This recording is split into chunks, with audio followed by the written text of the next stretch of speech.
Praise the Lord. Today's scripture is from Malachi chapter 3, verses 1 to 5. I'll send my messenger who will prepare the way before me. Then suddenly the Lord you are seeking will come to his temple. The messenger of the covenant whom you desire will come, says the Lord Almighty. But who can endure the day of his coming? Who can stand when he appears?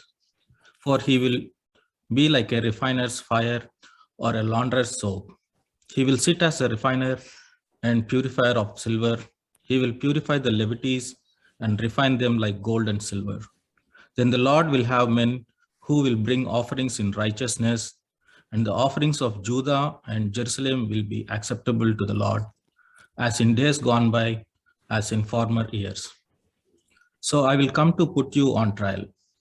I will be quick to testify against sorcerers, adulterers, and perjurers, against those who defraud laborers of their wages, who oppress the widows and the fatherless, and deprive the foreigners among you of justice. But do not fear me, says the Lord Almighty. The word of the Lord. Praise the Lord. Today's second scripture reading is from Luke chapter 3, verses 1 to 6. In the 15th year of the reign of Tiberius Caesar, when Pontius Pilate was governor of Judea, Herod, tetrarch of Galilee, his brother Philip, tetrarch of Iturea and Trachonitis, and Lysanias, tetrarch of Abilene, during the high priesthood of Annas and Caiaphas, the word of God came to John, son of Zechariah, in the wilderness. He went into all the country around the Jordan, preaching a baptism of repentance for the forgiveness of sins. As it is written in the book of the words of Isaiah the prophet, a voice of one calling in the wilderness, prepare the way for the Lord, make straight paths for him. Every valley shall be filled in, every mountain and hill made low. The crooked roads shall become straight, the rough way smooth, and all people will see God's salvation. The word of the Lord. Greetings and a warm welcome to all of you in the most blessed name of our Lord and Savior, Jesus Christ. As we pass through this season of Advent, a season to prepare ourselves for the coming of our Lord. 2000 years ago, people were searching or awaiting, preparing themselves for the coming of Messiah. And today it is our turn to prepare ourselves for the coming of our Lord Jesus to be the King and also to judge. He is going to come to judge the world. He is going to punish the sinners. He is going to give the reward for the repentant. He is going to give the inheritance in the kingdom which he has prepared for us by shedding his precious blood on the cross. And today I would like to draw your attention on the mission of John the Baptist. John the Baptist. Here we see that John the Baptist is sent to prepare the way for the Lord. It is not preparing way of the Lord. Sometimes, we get carried away with these things. It is not something that we are preparing the way of the Lord, but we are preparing the way for the Lord. That means it is not our will. It is not our own way that we need to prepare and say, Lord Jesus, you walk in this way. Lord Jesus, I want you to be like this. Lord Jesus, I want you to do this for me. I want you to pass through only this region, not through other regions. But here, John the Baptist has been sent to prepare the way for the Lord. It is to prepare the way for the Lord. And John the Baptist happens to be a very blessed person. Very blessed person. I always admire his parents who were really advanced in age. His parents, we know, Elizabeth and Zechariah, were the descendants of Aaronic family. Aaronic family are descendants of Levites, or priestly community members who are chosen among those 12 tribes. And here we see that Aaronic descendants, Elizabeth and Zechariah, were doing their responsibility or fulfilling their family responsibility towards the temple of the Lord. They have advanced in age. When the angel of the Lord told Zechariah that your wife is going to bear a son, he did not believe that. It was unimaginable for an old couple to have children. And we see that when Zechariah was surprised, we see those things have fulfilled. And even at that old age, they did not give up serving the Lord. You know, sometimes after retirement or when we pass certain age in our life, we say, all through my life I have done so much for the Lord. Now let me take a retirement.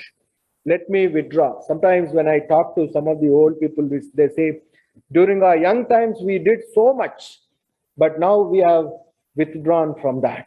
Why? Is it something hindering you, or why? What are the reasons? Each one may have their own reason, and beautifully they can justify that, you know, I am really doing all these things on my own accord or according to the will of God. Whatever the reason may be, but look at Zechariah and Elizabeth. At old age also, they were making it a point to fulfill the obligations, to fulfill the role or responsibility which is entrusted to their family, which is given to them by the choice of God, that these chosen ones are going to serve me in my temple. And today we need to realize that importance.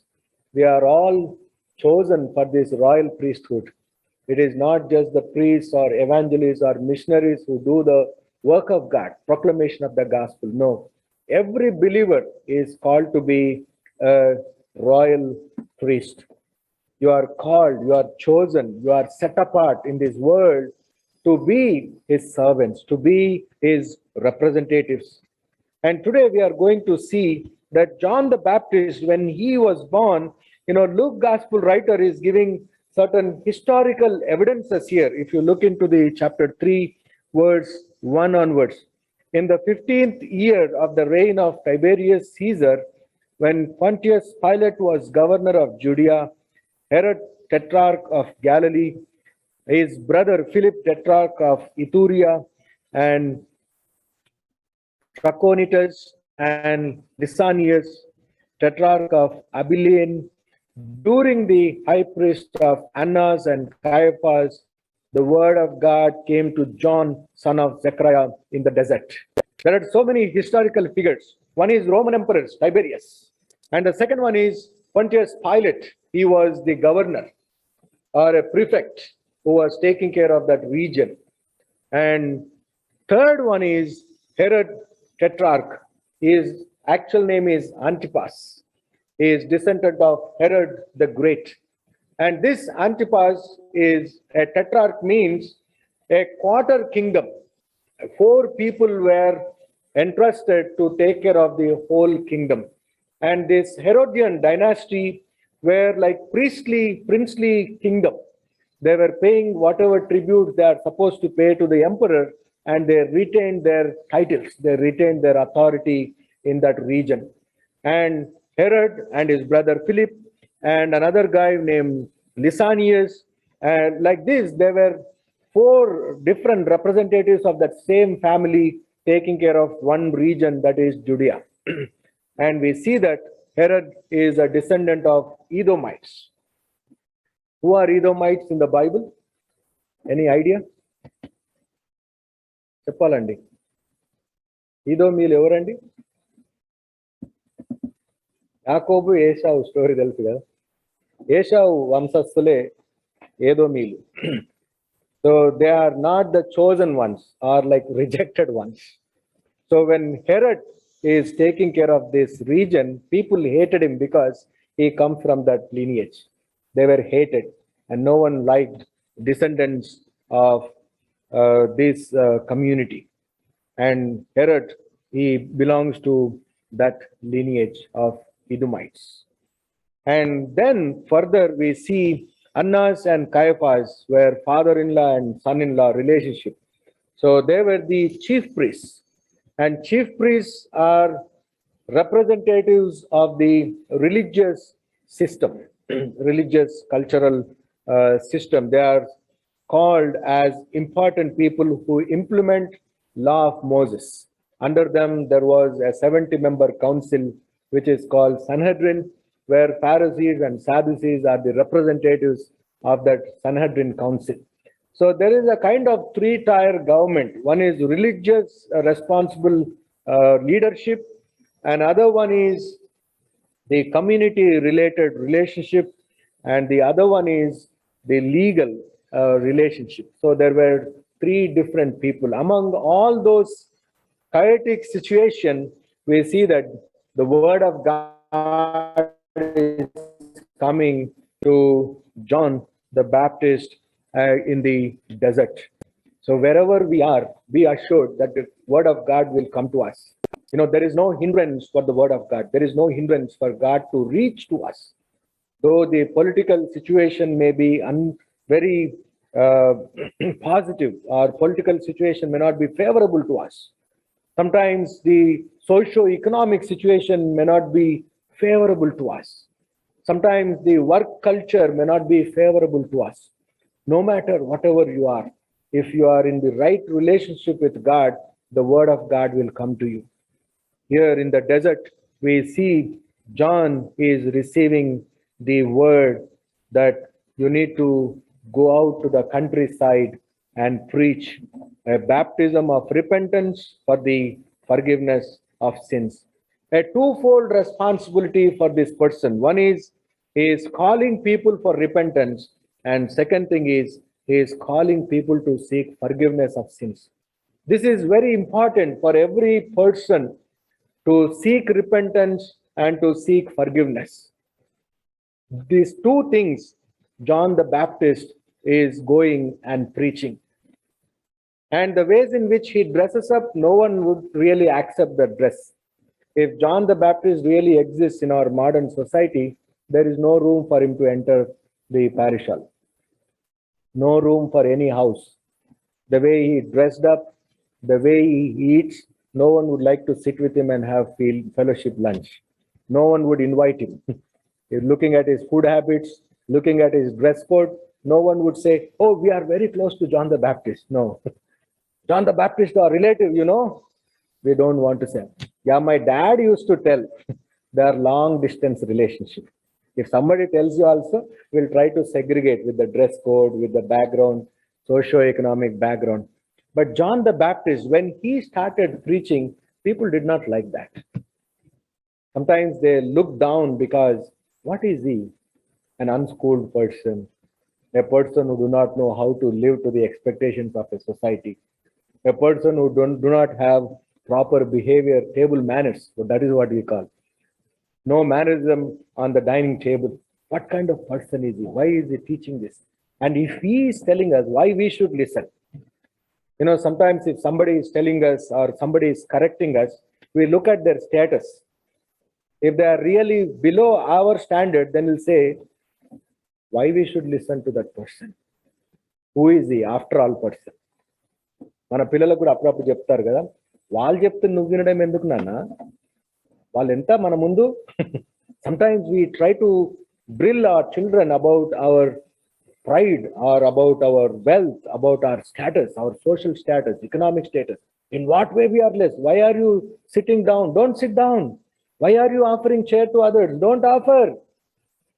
This is how, you know, the worldly pride creeps into the minds of the children and into the communities. When the John the Baptist was preaching, people did not like. They felt he is an after all person. But the beauty of John the Baptist is, the moment he was conceived in mother's womb, he is bestowed with the gift of Holy Spirit. What else you need? What else you require in your life? When God has chosen you, when God has given you that spirit right in the time when you are conceived in the womb, when you are formed in the womb, you know, you do not have to worry about what people think about your appearance, what people think about what you eat, what people think about where you live. You need to set aside. When you are chosen by God, when you believe that God has chosen you, you set aside, you overcome these worldly weaknesses. Look at John the Baptist and learn, because he is not mindful of the worldly things, because in his heart the gift of Holy Spirit is there. When you have the gift of Holy Spirit within you, then you do not worry about what to eat, where to live, and how to live, and where to go, and with whom to associate. If you look into the mission of John the Baptist, it is so powerful. He tells the people about what is right and what is wrong. He did not care about the consequences. He did not look into the things about what is going to happen if I tell the truth to these people. You know, it is very hard if somebody comes and corrects us, we don't like it. Correction just ishtapada. They don't like it. We'll try to say, why is he telling all the time to me only? Why this person is telling me? Why not my others? Why others also did the same mistake? Why only me? This is how we try to withdraw from that person. We don't like that person. We ignore that person. We don't try to associate with that person. And we make sure, even if we are going to a party also, we make sure whether that person is going to come there or not. Immediately we search for some kind of excuse. Suddenly stomach pain, or kids are cranky, or something happens. Some back pain comes, or suddenly on-call comes. Like that, we try to make up stories and withdraw from that person if we don't like. And John the Baptist was correcting people with such a powerful, mighty voice. In verse 7, we see that John said to the crowds coming out to be baptized by him, "You brood of vipers, who warned you to flee from the coming wrath?" He is giving a call saying that you brood of vipers. సర్ప సంతానమా అని అంటారు తెలుగులో. అంటే మీరు మనుషులకు పుట్టినోళ్ళు కాదు అని తిడుతున్నాడు అక్కడ. Is threat accusing them, saying that you are not human beings. You are not born of the human beings. That is what he is trying to accuse. What a powerful statement it is. He is accusing the people who are coming for repenting, who are coming to take the baptism of repentance. He is cautioning them, saying that you need to repent. Repentance is the key word to be part of God's kingdom. This is very challenging. Metanoia is the word which is used for in Greek, repentance. That means you turn at once. You do not even think about anything. The moment you hear the gospel, there should be a change in your mind, in your heart, and leave every evil thing. At once you will get up and walk with God. No more thinking about, if I leave these things, what is my future? If I give up this life, how am I going to live? If I walk away from this, how am I going to survive? You do not have to give a second thought. The prodigal son, the beautiful illustration what Jesus Christ gives. The moment that son felt, there are so many people who are working at my father, let me go to my father's house, at least serve as a laborer. We see that at once he gets up, at once, immediately. When Zacchaeus was called, he did not say, "Lord, I did not dress up," or "My house is not ready. I did not tell my wife to prepare something or keep the first room very decorative way. It is not a welcoming home now. Why don't you come tomorrow?" No. Zacchaeus, come down. I want to come to your house. Zacchaeus was not ready to, or did not expect that Jesus Christ is going to be with him or is going to come to his house. He did not expect. He was not ready. His house was not ready. The moment Jesus asked him, "Zacchaeus, come down. I am going to come to your house," the response is immediately followed Jesus to his house. That is how it is. A sinner, when you get a call, you do not have to postpone about that. Let me repent when I am 40. Let me repent when I am 60. Let me repent when I am 75. That day never comes. Never postpone seeking repentance in the presence of God. We are so weak in postponing salvation. And John the Baptist is accusing people. He did not even spare the rulers also. Those were not leading ethically or morally good life. He even corrected them. He corrects even Herod. in Luke chapter 3, verse 19, when John rebuked Herod the Tetrarch because of Herodias, his brother's wife, and all the other evil things he had done, Herod added this to them all. He locked John up in prison. He did not even bother about the consequence of telling the truth to the authorities. When authority was not leading a good life, when he was maintaining illegal relationship with his brother's wife, John the Baptist is going and reminding him. You know, God gives us each person an opportunity to repent. In our lifetime, there were so many opportunities which were coming on our way to repent in the presence of God. That means to have a change of your heart and change of your mind and overcoming every evil thought which are in your mind. And we need to always acknowledge that we are sinners. It is very hard for us to accept our shortcomings. It is very difficult to accept our shortcomings. In Psalm 32, Kirtanla Grandam 32వ అధ్యాయం 5వ వచనం, here psalmist is reminding, he is praying in the presence of God. Psalm 32, verse 5. Then I acknowledge my sin to you and did not cover up my iniquity. I said, I will confess my transgressions to the Lord, and you forgave the guilt of my sin.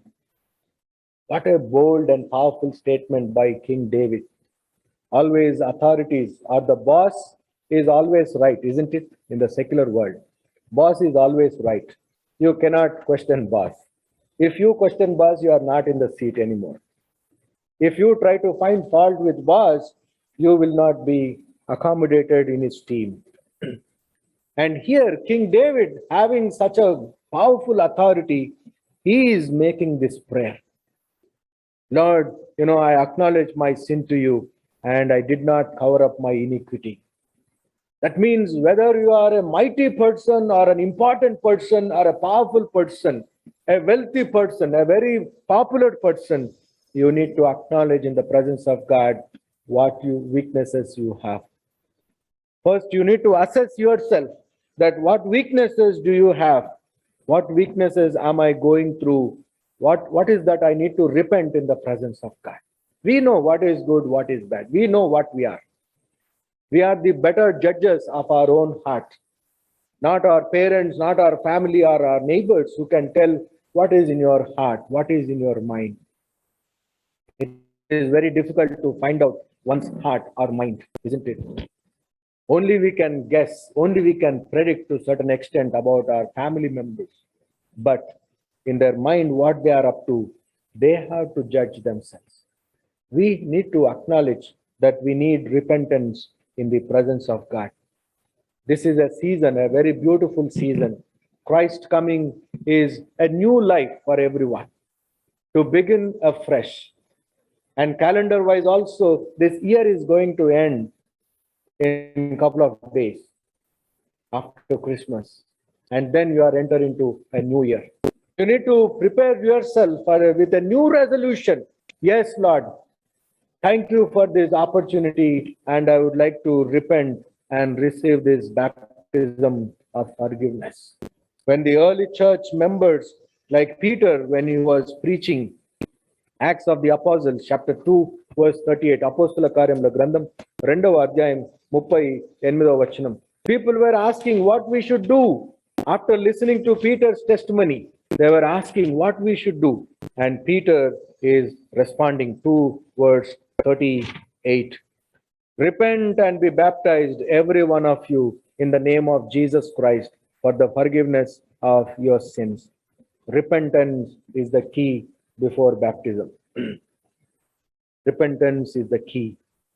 You need to initiate repentance. It is not somebody who initiates this, but you need to initiate for yourself. You need to ask God, Lord, help me to overcome my weakness. Help me to overcome my weakness. Sometimes when we are weak, when our mind is troubled or bothered, We try to seek a counselor's advice. And what counselors do is, they will not take the spaces of weakness and try to do or fulfill for you. A counselor will help you to help yourself. That is what the counseling is. The basic definition of counseling is to help the person to help themselves. It is not an alternative that counselor will come and do on behalf of you. No. Counselor will not replace what you are doing, but he will help you to overcome that weak situation, what you are passing through. And likewise, when you ask God, Lord, help me, the Holy Spirit will help you. The Holy Spirit will lead you to repent of your sins, what is in depth of your mind and of your heart, or in the bone marrow also. The word of God is such a powerful weapon which even goes into the deep of our bone marrows, and it will transform a person. Like how cancer goes and affects bone marrow, isn't it? There are so many people who get affected, they don't even realize that their marrow is going through that problem. Very late, people will diagnose, people will get recognized.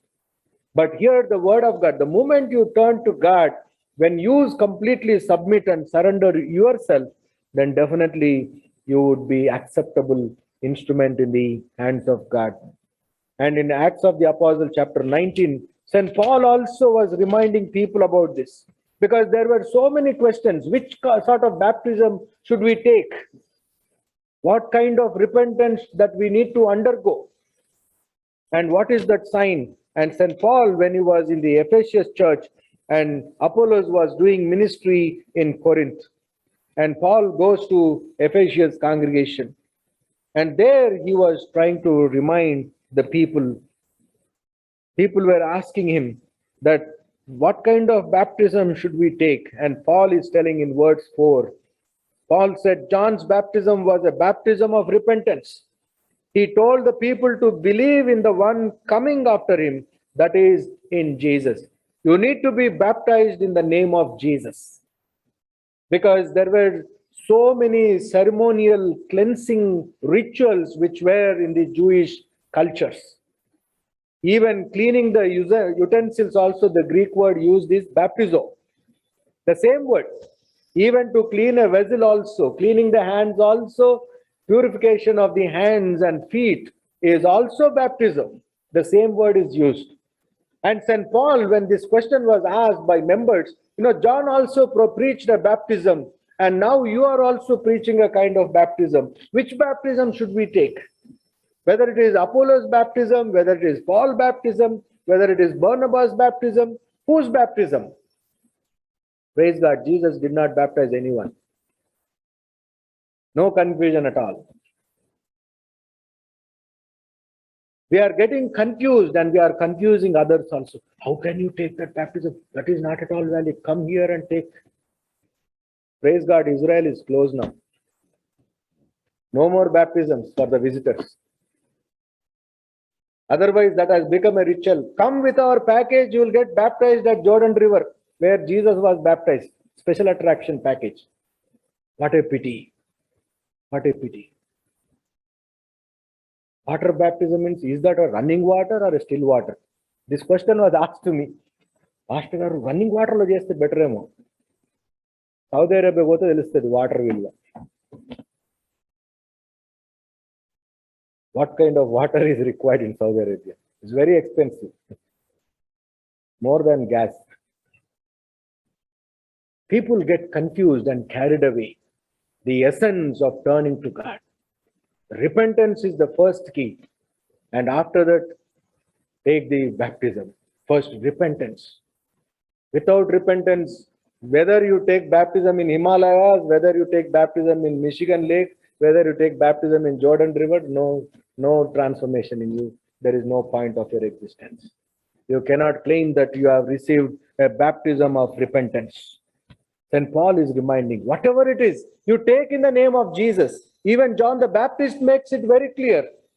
I am not a worthy person. I am not even worthy to untie the sandal of the one who is coming after me. He makes his mission very clear. He did not advertise saying that, okay, if you get baptized with me, heaven's seat is guaranteed. No. Sometimes some churches advertise in that way. If you come and hear the word here, if you participate in the baptism here, if you are baptized by this brother, definitely you will be in heaven. These are the days in which we are influenced with so much of confusion. New doctrines, new heresies are obstructing believers. We need to be very cautious. Turning immediately to God. At once, you need to get up and repent. There should be a change of heart, mind, and change of overcoming from the evil towards God. That is the key. That is the mission with which John the Baptist was preaching. The second thing is he was calling people to receive forgiveness of sins. First one is initiation by you, and the second one is initiation from God. When you repent, your sins would be forgiven. In Proverbs chapter 19, Proverbs 19, Samatala Grandam, 19వ అధ్యాయం 11వ వచనం, Proverbs chapter 19, verse 11. ఎవరైనా చదువుతారండి?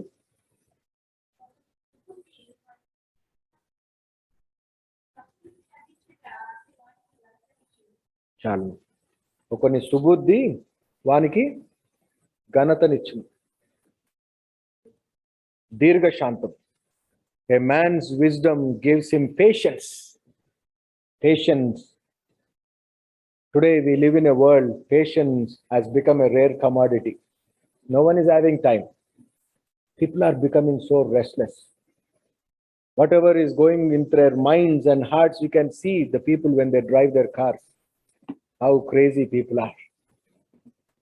They annoy so many people, isn't it? While coming to church also, we have to pass through a challenging situation to keep up and maintain our cool by the irritation which comes from by some drivers, isn't it?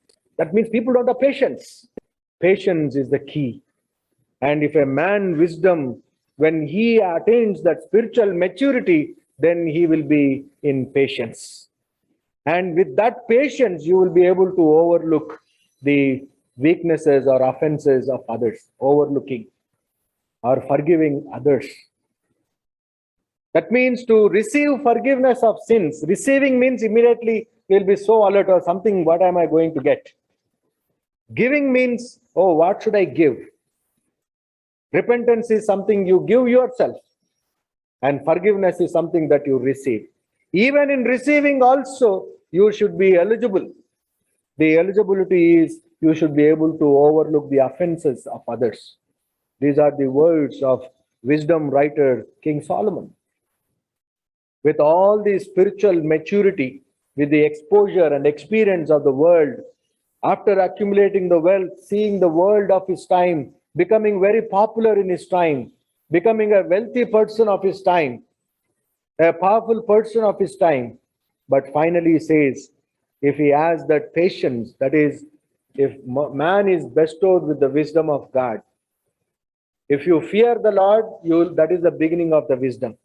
And if you have that wisdom, that will teach you how to be patient. And that will help you to overlook an offense. John in his epistle also, 1 John chapter 1, verse 9. మొదటి యోహాను పత్రిక మొదటి అధ్యాయం 9వ వచనం. There he says, but if we confess our sins to him, he is faithful and just to forgive our sins and cleanse us from all wickedness. Jesus will forgive our sins provided you turn to him. You need to confess, and he is faithful and just to forgive our sins. In Psalms 103 also, I always quote this chapter, Psalm 103. తూర్పుకు పడమర ఎంత ఎడమో మన పాపములకు అంత ఎడము కలగజేసినటువంటి వాడు. East and west never meets, isn't it? But still, God has given us such a wonderful opportunity that he will not reckon our mistakes. He will not keep a count of our mistakes. Sometimes in the classes, the teachers will say, I will give you 3 opportunities. After 3, no more excuse. But whatever sins or whatever shortcomings that you may be having, or whatever bad things that your mind may be occupied with, but still he will not repay for what you are doing. That is the experience of David. With experience, David is speaking. Whatever he gained experience by walking closely with God, he is able to say that, he has really separated us from our sins. Once we seek that forgiveness, we are receiving that precious gift. Your past is no more remembered. You will not be accused of our past. You will not be challenged with the past. Once you begin a new life in Christ, you are a new creation. Jesus Christ in Matthew's Gospel, chapter 26, Matthew 26, verse 28, he reminds his disciples, this is my blood of the covenant, which is poured out for many for the forgiveness of sins. He gave his life for us. He comes down and he gives the best thing to us so that we may receive forgiveness of our sins. Forgiveness of our sins is always available to us.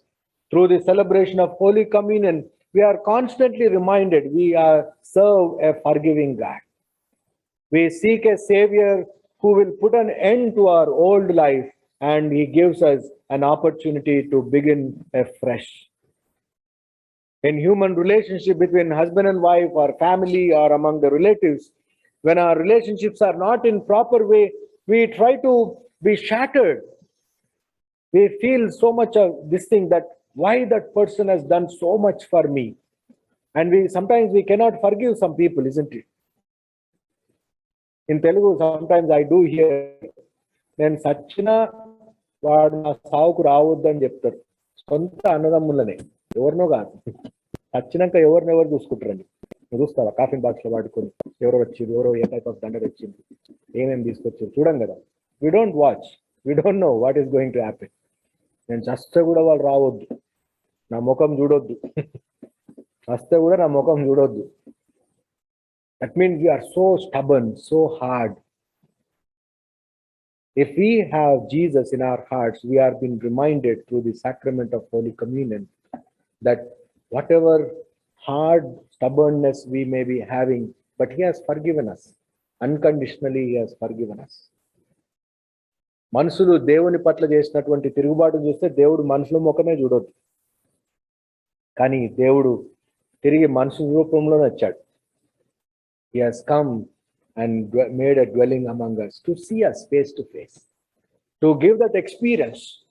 If you are filled with the life of Jesus Christ in you, then you would have that glory to overlook an offense of your brother and sister. When you seek forgiveness, it is not just one way. Okay, I'm repenting and seeking forgiveness. No, there is another condition. The condition is you need to overlook the weakness of others. Sometimes we are very good in finding fault with others. Sometimes we are very good in pointing finger at others. But this is a powerful reminder during this season of Advent to welcome or to prepare the way for the Lord. That means you need to repent, you need to seek forgiveness, and you need to gain that heart to forgive others.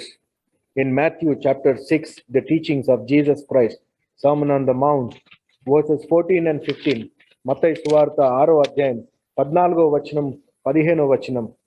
If you forgive other people when they sin against you, your heavenly Father will also forgive you. But if you do not forgive others their sins, your Father will not forgive your sins. మీరు మీ యొక్క విరోధులను క్షమించకపోయినట్లయితే మీ పాపములు కూడా క్షమించబడవు. This is the rule. This is not something that Jesus is telling politely. No.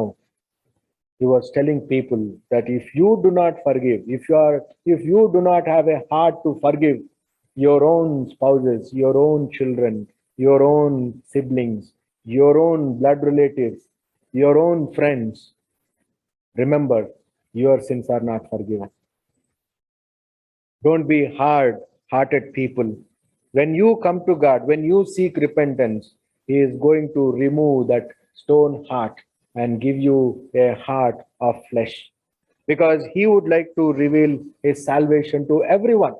That is what we read in Psalm 98 verse 2. The Lord has made his salvation known and revealed his righteousness to the nations.